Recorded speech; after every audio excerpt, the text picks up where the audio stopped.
As World War II got underway, both the Allies and the Germans were looking for the knockout blow, the new weapon that would decisively defeat the enemy.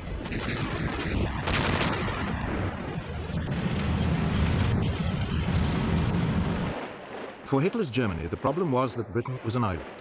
His tanks couldn't blitzkrieg across the Channel. The only way to defeat her was to strangle her seaborne supply routes. That meant warships, and above all, submarines.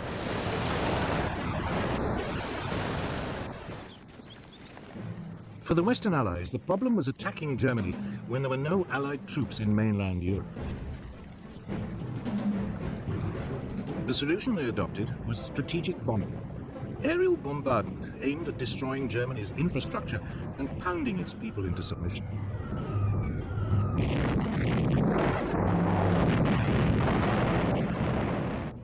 The two sides had adopted two very different tactics, but with one aim: to save their troops and to bring the war to an end as quickly as possible.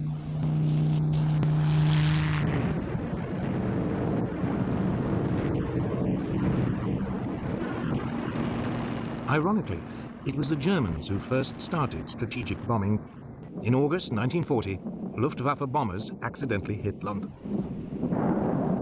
The RAF retaliated by bombing Berlin. By the autumn, Germany was bombing Britain's cities almost daily, convinced the British would eventually crack.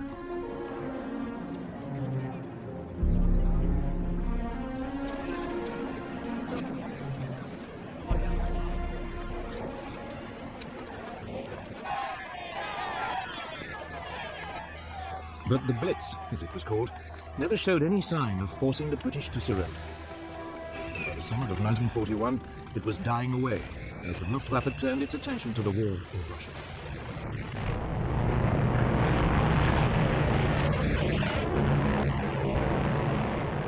But for the British military command, bombing remained the only way of striking directly at Hitler's Germany.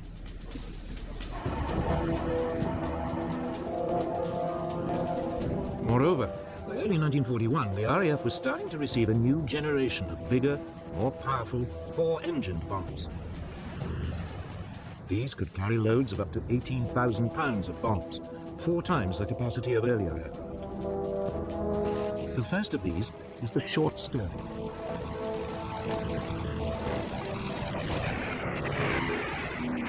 To begin with, the plan was not to hit the German population, but specific infrastructure targets, cutting transport and oil supplies, damaging Germany's ability to wage war. But it suffered one central problem. Britain's bombing was extremely inaccurate. In August 1941, a secret British report showed that over the crucial German Ruhr industrial area, only 10% of British bombers were getting their bombs within 5 miles of their target. At the same time, the German air defenses were taking a terrible toll on British planes.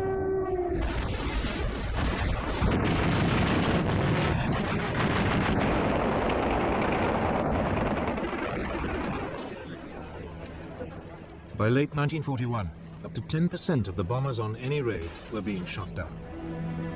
A loss rate which couldn't be sustained. The Royal Air Force High Command decided to change tactics. It gave up any pretense of trying to hit specific targets. Instead, Bomber Command was instructed to undertake what it called area bombing, a euphemism for what is known today as carpet bombing. The idea was to deliberately target an entire area of a city, regardless of the civilian population. In the chilling words of the British Air Ministry, it would destroy the morale of the civilian population, and in particular, of industrial workers.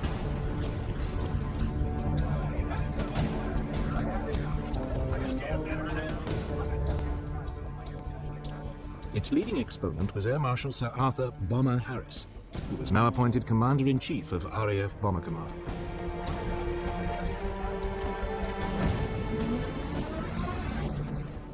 There are a lot of people who say that bombing can never win a war. Well, my answer to that is that it has never been tried yet. and we shall see. They sowed the wind, and now they are going to reap the whirlwind. In spring 1942, Harris launched what was, in effect, a huge public relations stunt called what he preferred to call strategic bombing. He gathered every available aircraft in Bomber Command. Over 1,000 took off for the German city of Cologne.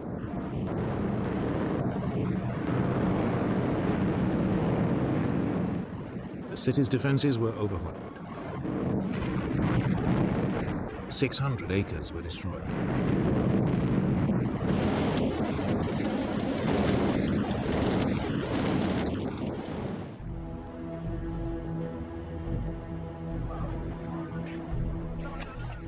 But only 39 British aircraft were lost. Harris had won his point. He now had the full support of the British Prime Minister, Winston Churchill.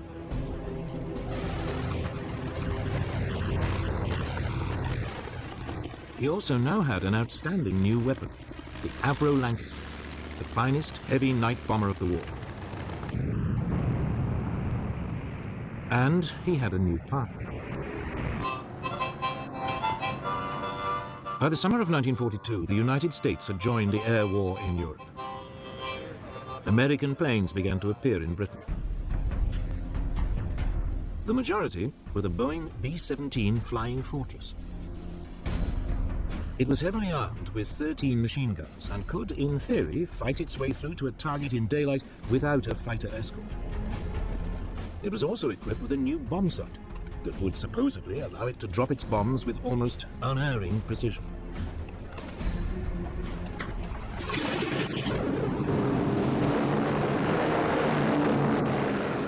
These features encouraged the Americans to ignore the lessons of the early British campaign and return to targeted raids on Germany's infrastructure. In August 1942, the Americans put the Flying Fortress to the test. 12 of them attacked marshalling yards near Rouen in France.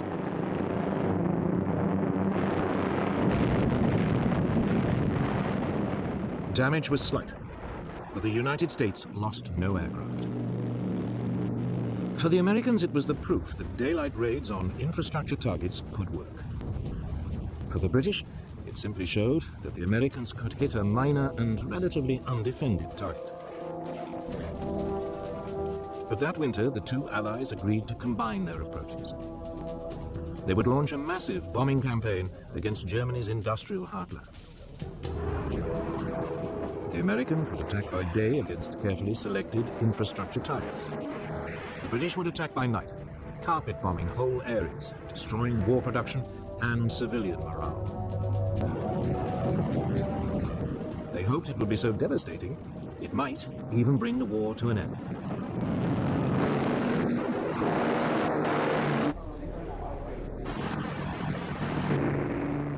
In March 1943, British planes took off for the German industrial city of Essen.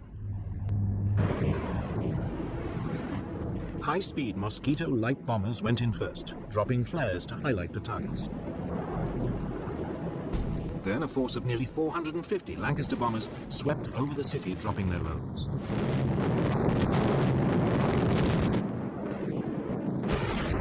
The German defenses were overpowered. Only 14 British aircraft were shot down.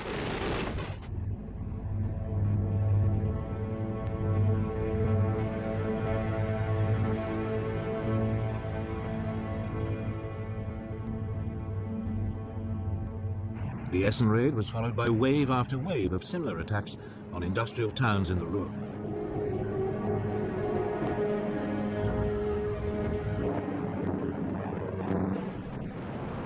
But the German air defenses now began to get the measure of the Allied attacks.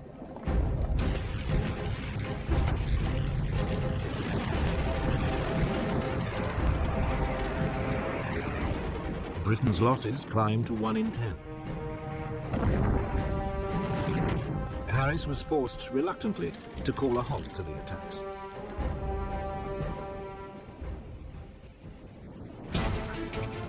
But then he was informed about a new Allied invention, Codenamed Window, it consisted of clouds of aluminium foil strips dropped from an aircraft. As the foil fell, it jammed any radar system. It promised to cripple the German air defenses. Harris seized on it, and 4 months after the Essen raid, in July 1943, he went back on the offensive. He called it Operation Gomorrah. The target this time was the industrial port of Hamburg. Bombers equipped with Window jammed the German radar.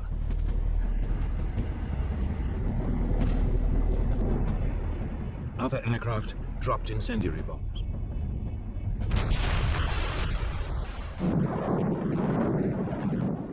A giant firestorm engulfed the city center.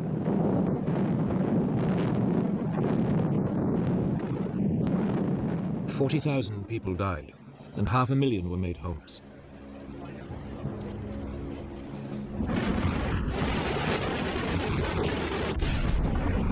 More raids on the port followed. It was an enormous shock to the German people.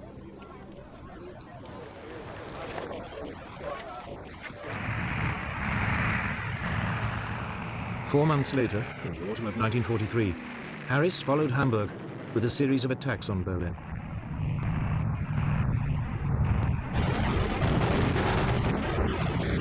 But by now the Germans were learning to overcome the effect of Window, and by spring 1944, British losses were back at nearly 1 plane in 10. Worse, there was no sign German civilian morale was cracking. Harris's carpet bombing campaign was just not working. But neither was the American alternative of targeting infrastructure.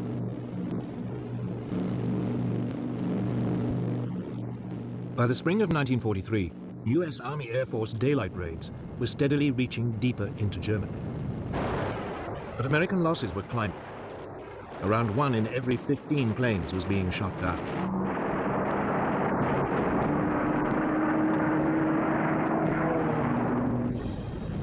Yet undaunted, the American command now launched an attack on factories in the German towns of Regensburg and Schweinfurt. It was hugely ambitious. Both were deep in southern Germany, far beyond the range of US escort fighters.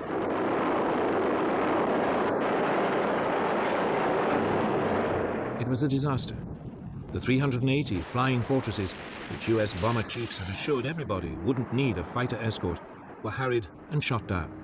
The loss rate was over 16%.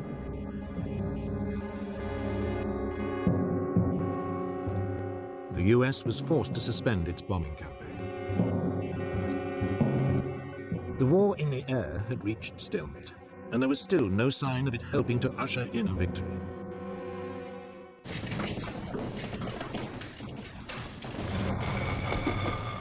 Then, in the early summer of 1944, as the Allies prepared to invade mainland Europe, the British and American air forces were tasked with disrupting German communication lines and oil supplies.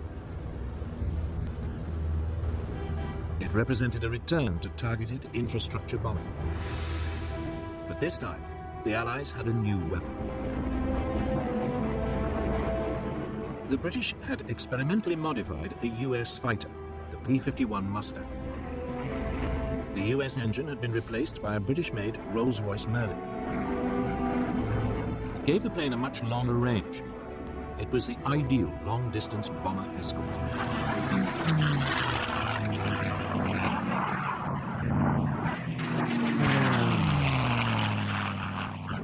The Allied bombers hit bridges and roads leading to the German front in France with almost surgical precision. Oil supplies to the German military were drastically reduced.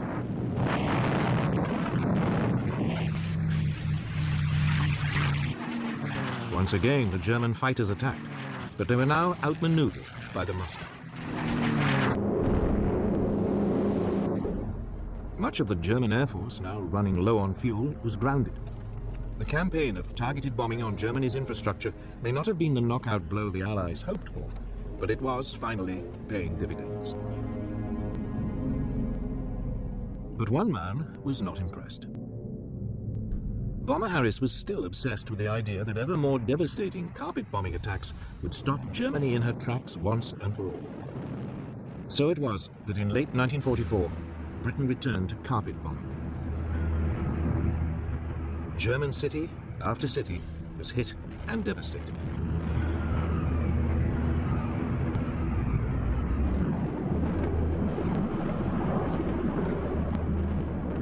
Then, in February 1945, Harris attacked Dresden, a city with virtually no military significance.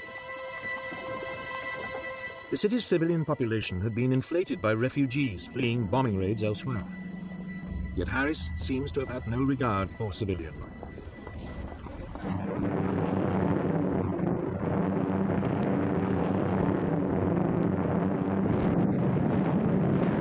The city was flattened. Some 50,000 people died. It was a raid too far. Finally, questions began to be asked about the morality, let alone the efficacy, of carpet bombing. Whatever it had achieved, it had been done at an horrendous cost of civilian and military lives. Critically, it had failed to break German morale, yet 60% of RAF crews had died before they had completed 30 missions.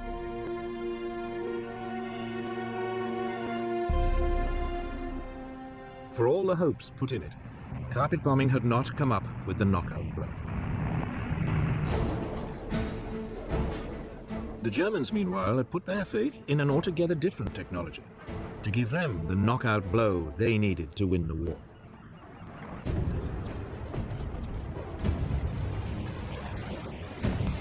For Germany, Britain was a problem. It was an island, and for once Hitler's formidable land forces were useless. Britain also had a much more powerful navy. Yet Hitler calculated that if he used what he had strategically, he could fatally disrupt the sea convoys that were keeping Britain supplied with everything from oil to food.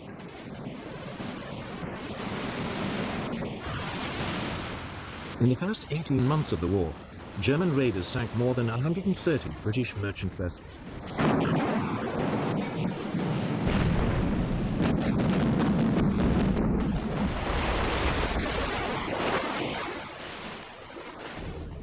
Some of the most effective raiders were the so-called pocket battleships, small but powerful warships designed in the 1930s to circumvent restrictions imposed on German rearmament after World War I.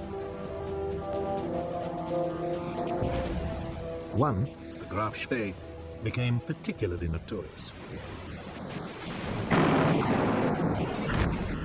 In a matter of weeks, she sank 9 Allied merchant ships in the South Atlantic before being cornered off the River Plate in South America and Scotland.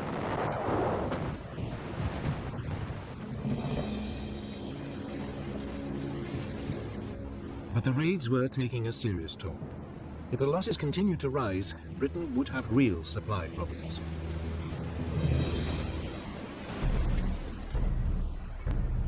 Then, in early spring 1941, Germany's first and only 2 full-sized battleships completed their sea trials. They sent a shiver through the British Navy. The potential for destruction was enormous.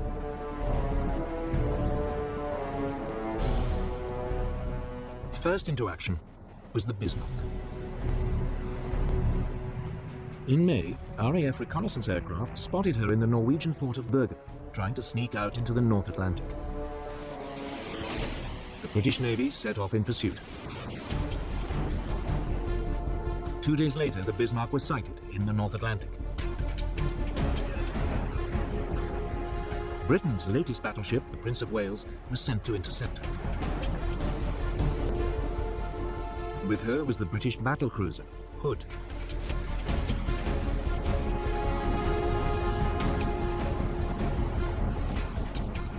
Early on May the 24th, 1941, the 2 forces met. It was the first time the 2 sides' battleships had squared up to each other.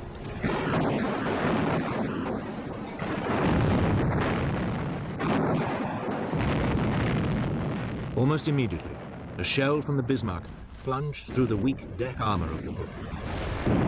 It penetrated one of the aft magazines. There was a huge explosion. Only 3 of the Hood's 1,200 crew survived. The Prince of Wales, now outnumbered, retreated. It was round 1 to the Bismarck.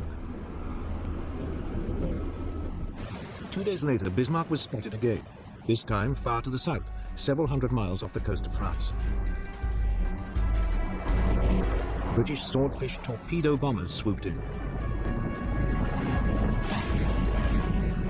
One hit and jammed the Bismarck's rudder. The following morning, 2 British battleships, the Rodney and King George V, caught up with the crippled Bismarck. They started pouring heavy caliber shells onto the hapless German ship. She was soon reduced to a blazing wreck. Bismarck was finally sunk by a torpedo. All but 110 of her 2,300 crew perished. The Bismarck had been sunk before she'd had a chance to prove her worth.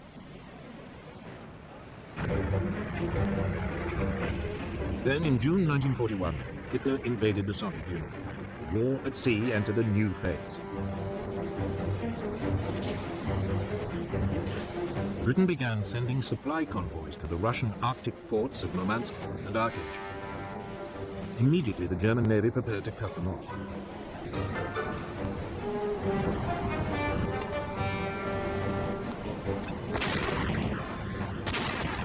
Convoy after convoy was attacked or threatened. By summer 1943, it had become so dangerous, further convoys to Russia were suspended until the autumn, when it was hoped bad weather and poor visibility would offer some protection.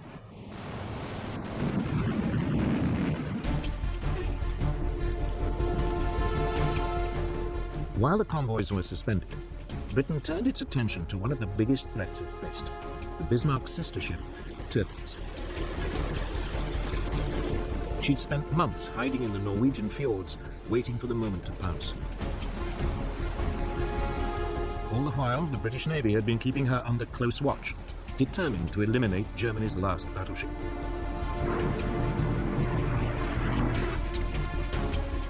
In September 1943, 5 British midget submarines known as X-Craft were sent into the Norwegian fjords to sink her.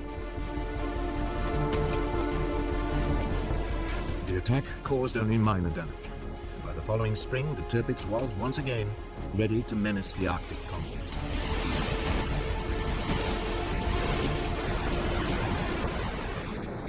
The Royal Navy now sent in a massive force to attack her. It included 6 aircraft carriers.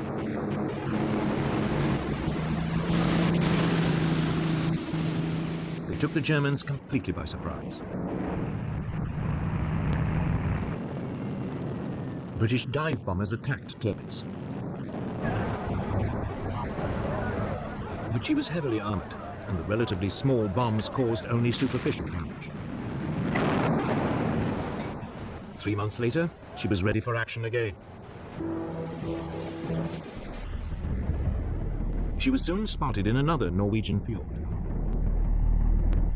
Lancaster bombers carrying massive 5-ton tallboy bombs were sent in to sink her once and for all. Tirpitz put up a smokescreen, which partially obscured her.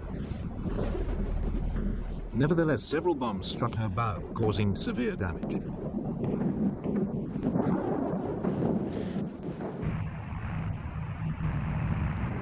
Finally, 2 months later, a squadron of Lancaster bombers caught her in perfect weather conditions. 3 tall boys struck home. Tirpitz slowly capsized. Almost 1,000 crew members went down with her. After more than 2 years of hiding and running from the British Navy, she had been sunk.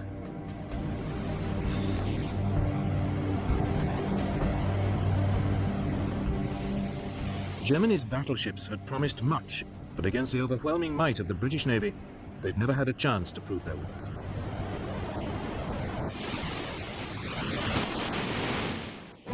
Hitler had lost the battle at sea, at least on the surface. But below the waves, it was a different story.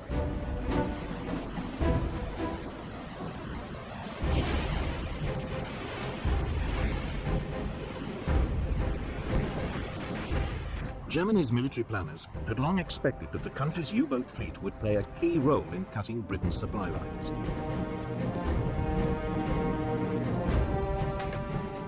They could sneak up underwater on British merchant vessels, attacking them at the last moment. The submarines were also extremely agile on the surface.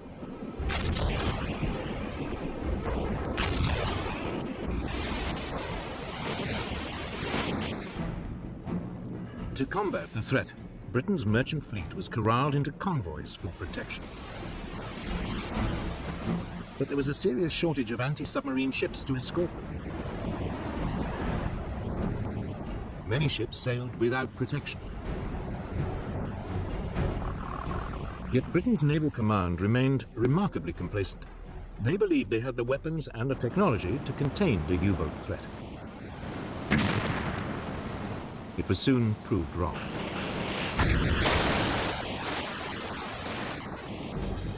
In the early months of the war, Britain's supply lines were harassed and disrupted. Often the U-boats would attack on the surface, picking off merchant ships with their deck guns.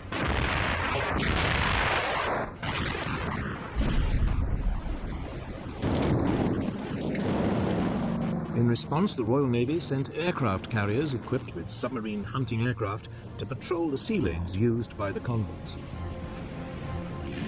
But they had only limited effect.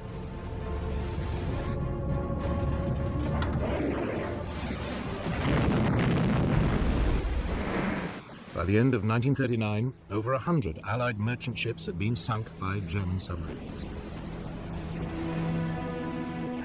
If losses continued at this rate, Britain would face disaster. Oil, food, and weapons would all begin to run short. Then things got even more difficult. Germany overran France.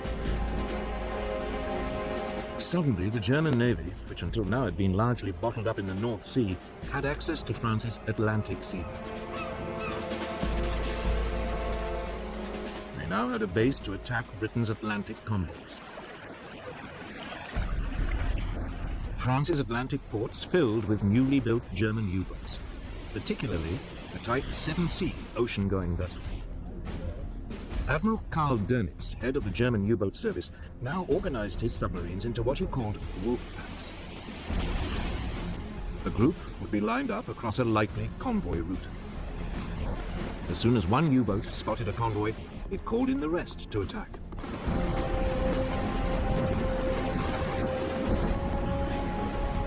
Sometimes the U-boats were also guided by long-range patrol aircraft.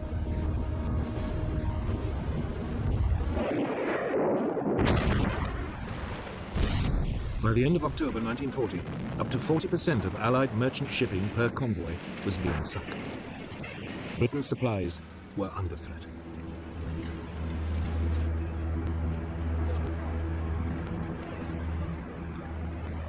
German U-boat crews called it the happy time. The top U-boat commanders became national heroes. Britain was paying dearly for its lack of preparation.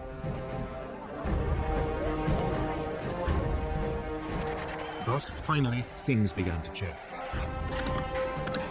A crash building program of anti-submarine escort vessels was producing results.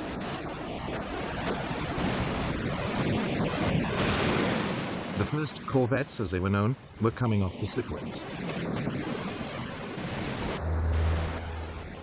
For the first time, Britain could set up permanent groups of warships to escort the supply convoys. But their effectiveness was limited by the fact that their top speed was 15 knots, 2 knots slower than the surface speed of a U-boat.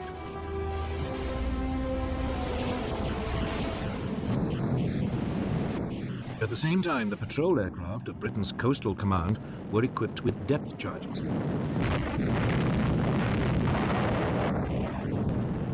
They lacked the range to cover the mid-Atlantic, but U-boats on the surface near their bases could be harried and forced to submerge.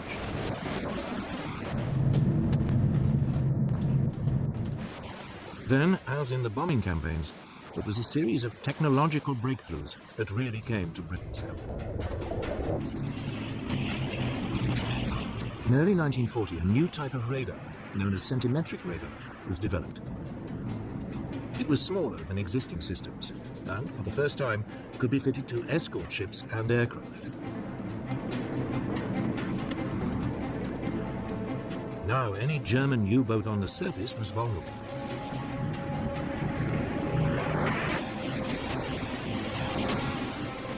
Some months later, there was a second technological breakthrough. Huff-Duff was a radio detector. Anytime a German U-boat surfaced to communicate, Huff-Duff could pick up the radio signal and pinpoint its exact position.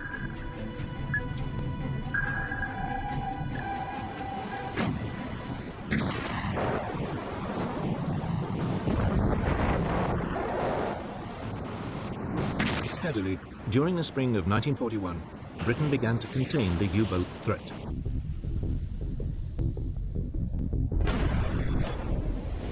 Merchant shipping losses fell by more than half. In early March, Gunther Prien, one of Germany's top U-boat commanders, failed to return from a patrol.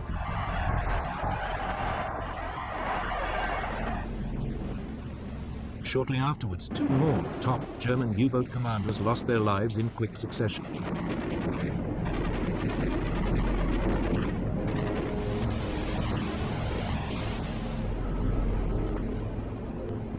Then Germany suffered a major disaster that would reverberate through the rest of the war.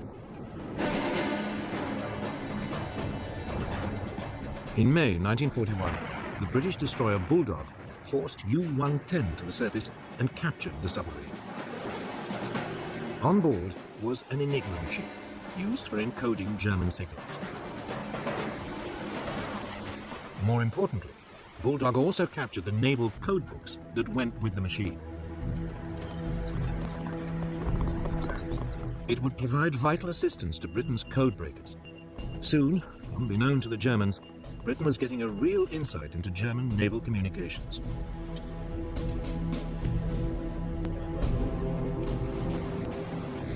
For the Royal Navy, it meant convoys could now be routed away from the U-boat wolf packs.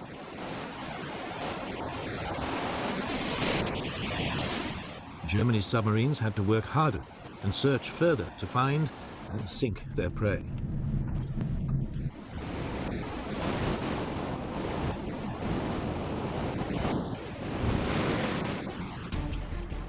Yet, despite the Allied gains, by the winter of 1941, the German war machine was producing ever greater numbers of U-boats.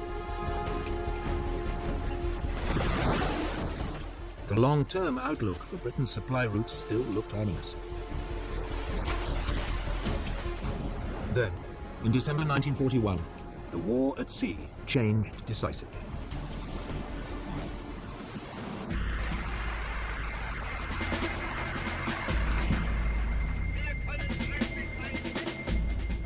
In December 1941, Hitler declared war on the United States. Almost immediately, Admiral Dönitz, head of the German U-boat service, sent submarines to attack U.S. merchant shipping along the American seaboard.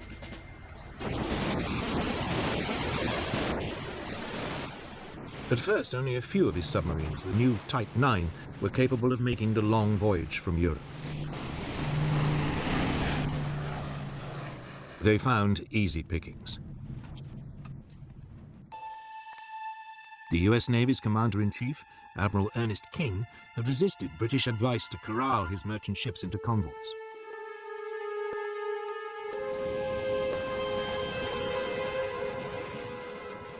Over a 3-month period, more than 400 U.S. merchant ships were sunk or destroyed.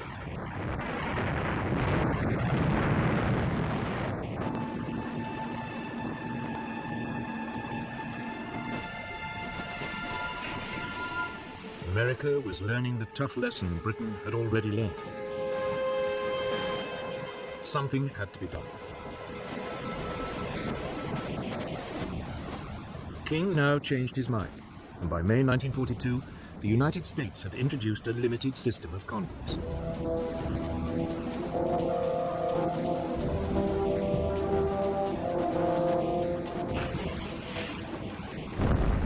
By July, the US losses were falling. It forced the Germans to adopt a new tactic. They would concentrate their U-boats in one particular part of the North Atlantic, the Black Gap, the area in mid-ocean too far from land for anti-submarine aircraft to reach.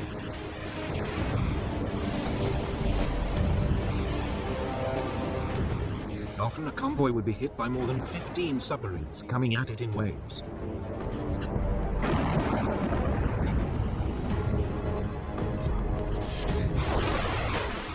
During October 1942, 56 Allied ships were sunk in the Black Gap.